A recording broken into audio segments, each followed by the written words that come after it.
Hello students, आशा है कि आप सब स्वस्थ होंगे। आज हम एक महान धर्म संस्थापक महात्मा बुद्ध के जीवन की झलक देखेंगे, जिन्होंने बौद्ध धर्म की स्थापना की। इस पाठ को पढ़ाने का हमारा उद्देश्य अपने धार्मिक इतिहास की जानकारी प्राप्त करते हुए महापुरुष बुद्ध जी के जीवन से शांति और करुणा का पाठ सीखना भी है। बच्चों, अपनी हिंदी पुस्तक सुरभि का पाठ नंबर 9 गौतम बुद्ध निकाल लीजिए।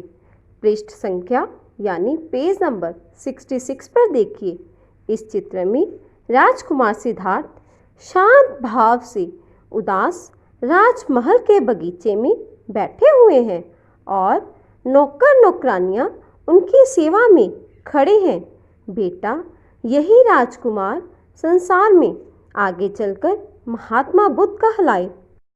तो आओ विद्यार्थियों, इस पाठ द्वारा उनके जीवन की विस्तृत झांकी पढ़ने से पहले कठिन शब्दों और उनके अर्थों और स्पेलिंग्स की चर्चा करें। Lesson number 9 Gautam Buddha. गंभीर, ग के ऊपर बिंदी, भ भालू को बड़ी की मात्रा र। गंभीर मीन्स शांत। नेक्स्ट इज स्वभाव, आधा स व स्व, भ को आव, भाव। स्वभाव मीन्स नेचर, NATURE नेचर। सांसारिक, स को आ ऊपर बिंदी, स को आ र को छोटी ई क। सांसारिक मीन्स दुनियादारी। वन, वन मीन जंगल, ज के ऊपर बिंदी, गल जंगल। ग्राम, तो बेटा ध्यान दें, ग के पै में र, आ की मात्रा म, ग्राम। ग्राम मीन्स गांव, जिसे हम इंग्लिश में विलेज कहते हैं। VILLAGE village. नेक्स्ट इज दुर्भाग्य, द को छोटा ऊ, भ को आ ऊपर रेफ, आधा ग य। दुर्भाग्य मीन्स बुरी किस्मत। नेक्स्ट इज देहांत, द को ए, ह को आ ऊपर बिंदी त। देहांत मीन्स मृत्यु, म के पैर में री, आधा त, य को छोटा ऊ, मृत्यु। नेक्स्ट इज स्नेह, आधा स, न को ए ह, स्नेह मीन्स प्यार। नेक्स्ट इज सुख व सुविधा, तो बच्चों सुविधा में ध्यान दें, स को छोटा ऊ, व को छोटी ई, ध को आ, सुविधा means comforts, COMFORTS comforts. Next is साधन मीन्स सोर्स, SOURCE सोर्स। तो बच्चों अगले पेज पर ध्यान दें, मनोरंजन के साधनों। तो बेटा मनोरंजन में देखिए, र के ऊपर बिंदी, के साधनों means source of entertainment, ENTERTAINMENT entertainment. Next is रुचि, र को छोटा ऊ, च को छोटी ई, रुचि मीन्स दिलचस्पी। एकाकी मीन्स अकेले। नेक्स्ट इज चिंतन, च को छोटी ई, ऊपर बिंदी, त न, चिंतन मीन्स सोचते। भवन, तो बेटा भवन में ध्यान दे, भ भालू, भवन मीन्स महल। नेक्स्ट इज दास दासियाँ, तो बच्चों दासियाँ में ध्यान दें, द को आ, स को छोटी ई, य को आ ऊपर चांद बिंदु। दासियाँ मीन्स सर्वेंट्स, SERVANTS सर्वेंट्स। प्रतीक्षा, प्र, त को बड़ी ई, श क्षत्रिय को आ, प्रतीक्षा मीन्स इंतजार। नेक्स्ट इज आग्रह, बड़ा आ, ग के पै में र, ह, आग्रह मीन रिक्वेस्ट, REQUEST रिक्वेस्ट। शिकार मीन्स हंटिंग, HUNTING हंटिंग। स्वीकार, आधा स, व को बड़ी ई, क को आर, स्वीकार, तो बच्चों स्वीकार मीन्स मानना। नेक्स्ट इज विरक्तता, व को छोटी ई, र, आधा क, त को आ, विरक्तता मीन्स उदासी। नेक्स्ट इज प्रसन्न, प्र, स, आधा न, प्रसन्न मीन्स खुश। आगे देखिए बेटा, च को ए, आधा षटकोण, ट को आ, चेष्टा मीन्स कोशिश। क को छोटा ओ, श को छोटी ई, श, कोशिश। आगे ध्यान दे बेटा, पश्चात, तो बच्चों पश्चात में आधा श मीन्स बाद। नेक्स्ट इज गृहस्थ, ग के पै में री, ह आधा स थ गृहस्थ मीन्स फैमिली। गुमसुम ग को छोटा उ म गुम सुम मीन्स साइलेंट SILENT साइलेंट। सर्वाधिक तो बेटा ध्यान दें स व को आ ऊपर रे द धनुष को छोटी की मात्रा क। सर्वाधिक मीन्स सबसे अधिक। उपयोग मीन्स इम्पोर्टेंस IMPORTANCE इम्पोर्टेंस।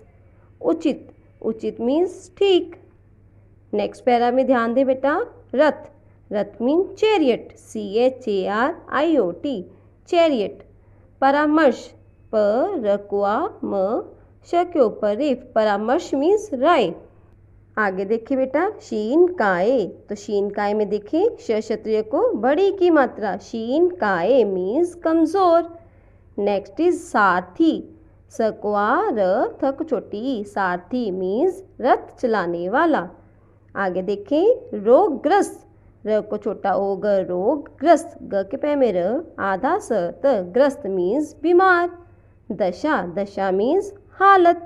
आगे देखें चपेट च प को एट चपेट मीन्स शिकंजे श को छोटी ई क के ऊपर बिंदी ज को ए शिकंजे।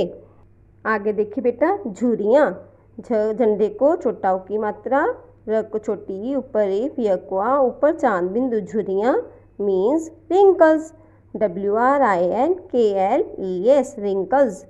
नेक्स्ट इज मुखाकृति मुखा और कृति में बेटा ध्यान दे क के पै में री तक को छोटी मुखाकृति मीन्स फेस। नेक्स्ट इज सौंदर्य स को बढ़ाओ ऊपर बिंदी द य के ऊपर एफ सौंदर्य मीन्स सुंदरता। नेक्स्ट इज अभाव तो बच्चों अभाव मीन्स कमी। तो बच्चों पेज नंबर 68 पर ध्यान दें वृद्ध व के पैर में री द के पैर में हलंत ध वृद्ध वृद्ध मीन्स बूढ़ा। उत्तर उत्तर मीन जवाब। आगे ध्यान दें चकित चकित मीन हैरान। नेक्स्ट इज मौन म को बढ़ाओ न मौन मीन्स चुप। युवावस्था तो बेटा युवावस्था के स्पेलिंग पे ध्यान दें य को छोटा उ व को आ व आधा स थ को आ युवावस्था मीन्स जवानी। नेक्स्ट इज गर्व ग व के ऊपर रेफ गर्व मीन्स घमंड। आगे ध्यान दें व्यर्थ आधा व य थ के ऊपर रेफ व्यर्थ मीन्स बेकार। दृश्य द के पै में री आधा श य दृश्य means scene SCENE scene. Next is मृत व्यक्ति तो बच्चों मृत व्यक्ति मीन्स डेड। नेक्स्ट इज अर्थी अ र थ को बड़ी ई अर्थी means dead body DEAD dead BODY body dead body. तो बच्चों अंतिम शब्द की ओर ध्यान दें रुधन र को छोटा उ द न रुधन मीन्स रोना। आओ बच्चों अब हम रीडिंग शुरू करें। शीर्षक गौतम बुद्ध मीन्स महात्मा बुद्ध। गौतम बुद्ध बचपन से ही गंभीर स्वभाव के थे। उनका मन सांसारिक कार्यों में बिल्कुल भी नहीं लगता था। एक दिन वे परिवार को छोड़कर वन को चले गए। उन्होंने ऐसा क्यों किया आइए पाठ पढ़कर जानें। बच्चों बुद्ध जी के परिचय से हमने जाना कि वह बचपन से ही शांत स्वभाव के थे। दुनियादारी में मन न लगने के कारण विज्ञान की तलाश में तपस्या करने जंगलों में चले गए। तो चलिए बच्चों आगे की रीडिंग कंटिन्यू करते हैं। गौतम बुद्ध के बचपन का नाम सिद्धार्थ था। वे कपिलवस्तु के राजा शुद्धोधन के पुत्र थे। सिद्धार्थ का जन्म कपिलवस्तु के पास लुम्बिनी नामक ग्राम में हुआ था। सिद्धार्थ की माता का नाम माया देवी था। हाँ तो बच्चों आपको क्लियर हो गया कि बुद्ध जी का बचपन का नाम सिद्धार्थ था। उनका जन्म लुम्बिनी गांव में हुआ। उनके पिता शुद्धोधन कपिलवस्तु के राजा थे और माता जी का नाम था माया देवी। तो चलिए बच्चों आगे की रीडिंग कंटिन्यू करते हैं। सिद्धार्थ के जन्म के कुछ ही दिन बीते थे कि दुर्भाग्य से उनकी माता का देहांत हो गया। सिद्धार्थ का पालन पोषण उनकी मौसी ने किया। सिद्धार्थ से सभी स्नेह करते थे। घर में अनेक प्रकार के सुख व सुविधा के साधन थे। स्टूडेंट्स, राजकुमार के माताजी की मृत्यु उनके बचपन में ही हो जाने से उनको उनकी मौसी ने पाला। वह सबके ही प्यारे थे। उनके पास सब सुख साधन थे, लेकिन फिर भी वह दास थे। तो चलो बेटा आगे ध्यान दें पेज नंबर 67 पर। मनोरंजन के साधनों का भी कोई कमी न थी, किंतु सिद्धार्थ की इनमें थोड़ी सी भी रुचि न थी। वह एकाकी बैठे रहते थे और कुछ चिंतन सा करते रहते थे। महाराज शुद्धोधन ने पुत्र की हालत को देखते हुए उनके लिए एक सुंदर भवन का निर्माण करवाया ताकि बालक खुश रहे। उनके दास दासियां उनकी आज्ञा की प्रतीक्षा में हाथ जोड़े खड़े रहते थे, पर सिद्धार्थ का मन इन सब से जुड़ता न था। तो बच्चों, एक राजकुमार होने के नाते उनके पास सभी प्रकार की एंटरटेनमेंट के सोर्स होने के बावजूद भी उनका इंटरेस्ट किसी वस्तु में नहीं लगता था। पिता ने उनको खुश रखने के लिए एक सुंदर महल भी बनवा दिया। दास दासियां दिन रात उनकी सेवा करते, लेकिन फिर भी वह उदास रहते। चलिए बच्चों, आगे की रीडिंग कंटिन्यू करते हैं। राजकुमार सिद्धार्थ के मनोरंजन के लिए एक बार महाराज शुद्धोधन ने उनसे आग्रह किया, बेटा घर में तुम्हारा मन नहीं लगता हो तो शिकार के लिए वन में चले जाया करो। राजकुमारों के लिए यह आवश्यक भी है, पर सिद्धार्थ ने स्वीकार नहीं किया। वह सोचते थे, इन पशुओं ने हमारा क्या बिगाड़ा है जो हम इन्हें मारें। छात्रों देखो, पिताजी ने उनको खुश करने के लिए जब शिकार पर बेचना चाहा तो दयालु राजकुमार ने यह कहकर मना कर दिया कि निरपराध जानवरों को मारना गलत बात है। बेटा हम लोगों को भी यह सीखना चाहिए, पशु पक्षियों को मारना बुरी बात है और आपको पता है कि इनकी सुरक्षा के लिए बहुत सी सरकारी और समाज सेवी संस्थाएं इनके लिए काम कर रही हैं। आगे देखिए बेटा, सिद्धार्थ के स्वभाव में विरक्तता देखी तो पिता ने एक सुंदर राजकुमारी से उनका विवाह कर दिया। उनकी पत्नी का नाम यशोधरा था। यशोधरा उन्हें प्रसन्न रखने की हर संभव चेष्टा करती थी। विवाह के कुछ समय पश्चात यशोधरा ने एक पुत्र को जन्म दिया, जिसका नाम राहुल रखा गया। विवाह हो गया, पुत्र का जन्म भी हो गया, पर गृहस्थ में उनका मन नहीं लगा। वह गुमसुम बैठे विचार करते रहते कि जीवन का सर्वाधिक उपयोग क्या है, हमें क्या करना उचित है। हाँ तो बच्चों, सुना आपने, राजकुमार की उदासी दूर करने के लिए उनके पिता ने राजकुमारी यशोधरा से उनकी शादी कर दी। उनके घर में जो पुत्र पैदा हुआ उसका नाम राहुल रखा गया। इस सब के बावजूद भी उनका घर परिवार में मन नहीं लगा। आगे देखिए बेटा, एक बार पिता ने मनोरंजन नाथ के उन्हें रथ पर सवार होकर भ्रमण करने के लिए परामर्श दिया। सिद्धार्थ चले गए। मार्ग में उन्होंने देखा कि एक क्षीणकाय व्यक्ति लाठी के सहारे से चल रहा है। वह थर थर कांप रहा है और चलते चलते गिर पड़ता है। सिद्धार्थ ने सारथी से पूछा, इस व्यक्ति की यह स्थिति क्यों है?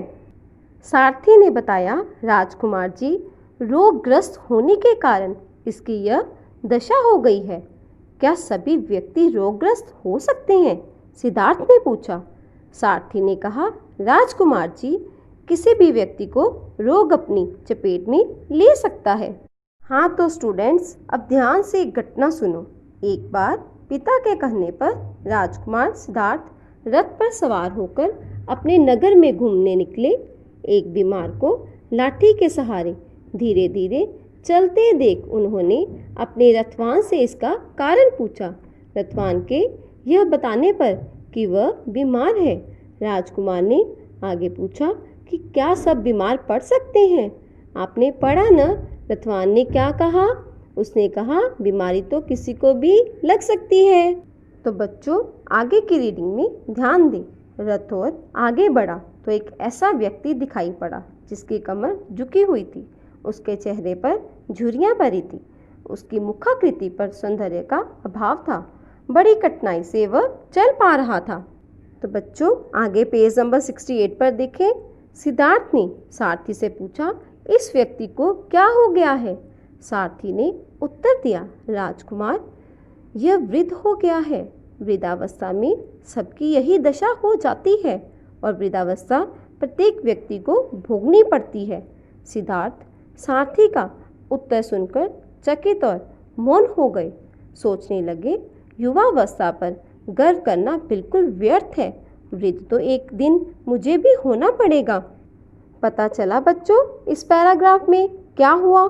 आगे चलने पर एक बूढ़े का झुर्रियों भरा सुंदरताहीन चेहरा देख सारथी से प्रश्न पूछने पर उन्होंने जब यह उत्तर पाया कि सबकी बुढ़ापे में यही हालत हो जाएगी तो वह सोचने लगे कि क्या वह भी बूढ़े हो जाएंगे। तो बच्चों आपको आगे की घटना जानने की भी जिज्ञासा हो रही है ना। तो आगे देखिए बेटा। रथ और आगे पहुंचा तो एक दृश्य और देखा। एक मृत व्यक्ति की अर्थी जा रही थी। अर्थी को 4 व्यक्तियों ने पकड़कर अपने कंधों पर रखा हुआ था।